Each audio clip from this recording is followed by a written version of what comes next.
So what this topic is, I'll be talking about some of the very basic information, and that is types of solution, right? So today's topic, I'll be discussing types of solution, and it has some important thing as well, though this is basics, right? So you need to pay attention in case you do not know. If you do know, then that's okay. This will be like giving you a reminder how everything is related to types of solution.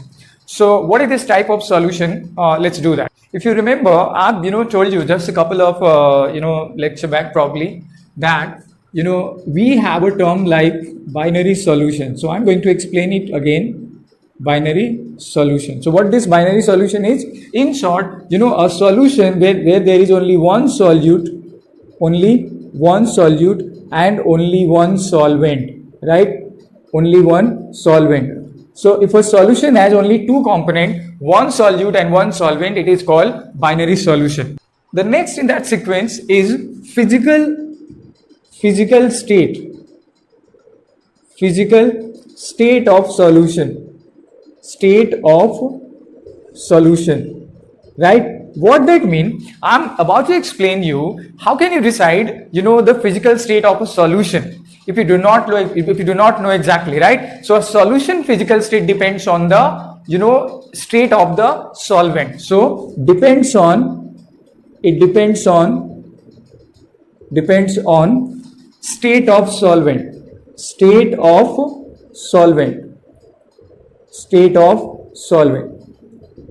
What that means? That a solution physical state is exactly the physical state of the solvent. A solute do not decide the physical state of the solution. Let's take an example.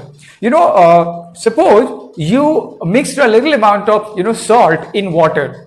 So what happened? The resulting solution had the physical state to that of the water, because water was a liquid, and after it is added with salt, it remains as a liquid. So the physical state of a solution depends on the physical state of the solvent. This is the second thing. Now let's talk about the types of solution.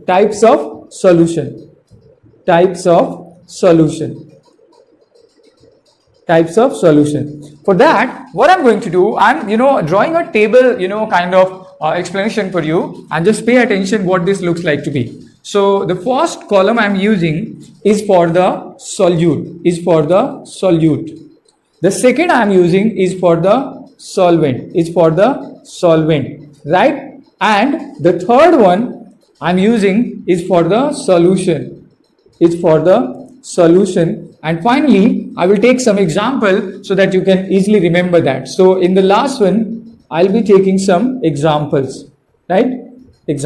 So just pay attention and try to find out what are the types of solution. I tell you what, there are 9 types of solution. There are actually 9 types of solution. So I'll be describing each of these 9, and you will easily understand and definitely remember what a solution physical state is always, right? So the first I remember, if the physical state of solvent is solid, let's talk about the solid. If the solvent is solid and solute is also a solid. If the solute is solid, solvent is solid. So one thing is for sure, like I said, it depends on the state of the solvent. So the solvent in this case is solid, so definitely the solution will be in solid state.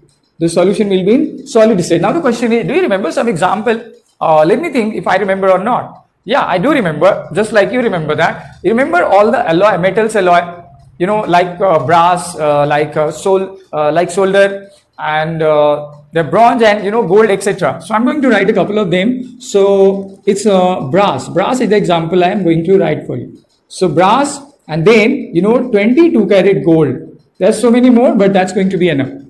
22 karat gold. So these are some of the example where solute is a solid, solvent itself is a solid, and therefore the physical state of the solution remains solid. Let's do the next one. Suppose I am using a liquid as a solute. And the solvent still remain a solid. In this case, what I remember, that the solution physical state will remain solid.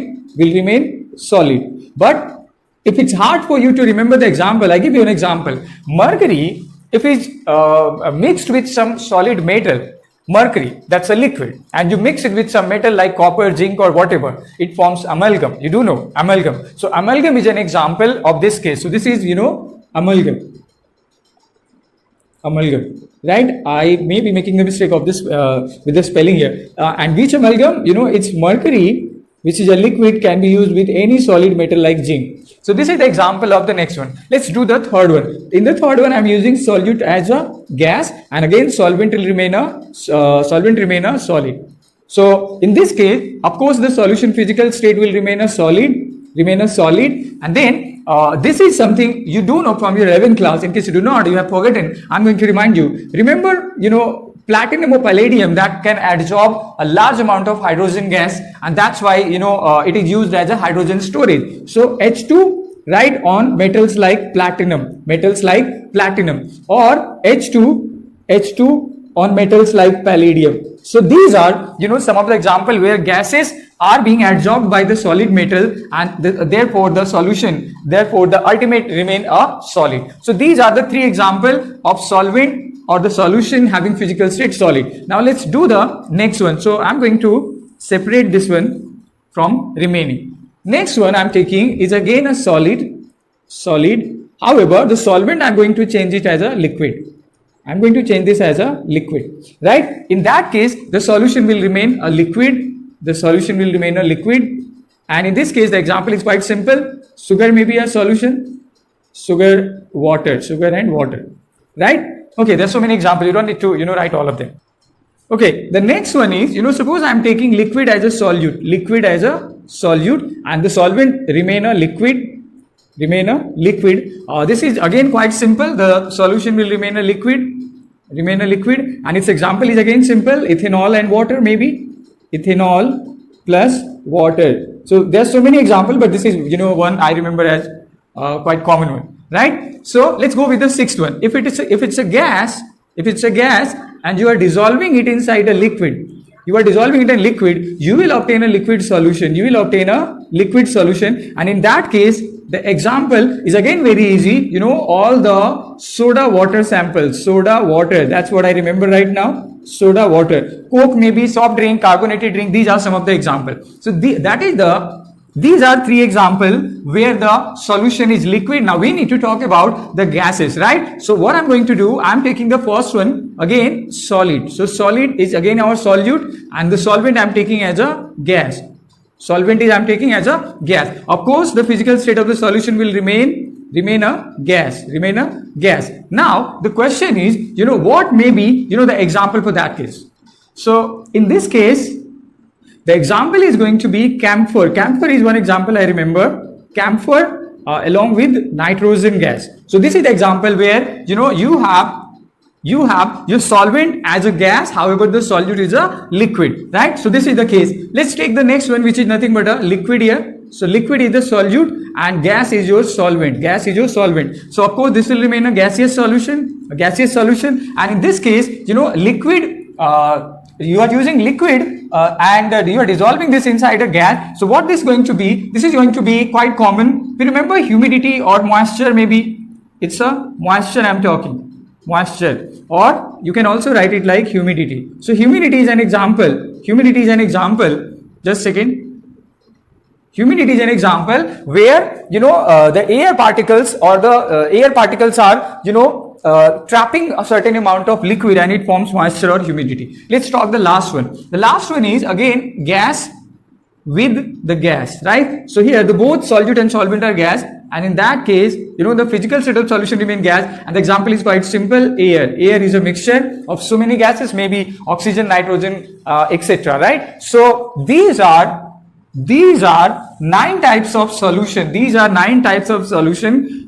But what is more important here? Is that you need to study. Just pay attention. You need to study, this one. Let me highlight this. So we have to study, this one. This is very, very important for your 12th section, right? And another one, solid in liquid. Yeah, this one also. So this is again very important, which is a part of your syllabus, right? So you will be studying these two in your syllabus, and that's going to be another topic. That's going to be something I'll be discussing in the next lecture. With this I must wind this year. I would say this has been quite an easy for you, so just watch it and enjoy it, and stay home, stay safe, and help the authority, the agencies and the government preventing the spread of the COVID-19 and all that. So thanks for watching. Take care.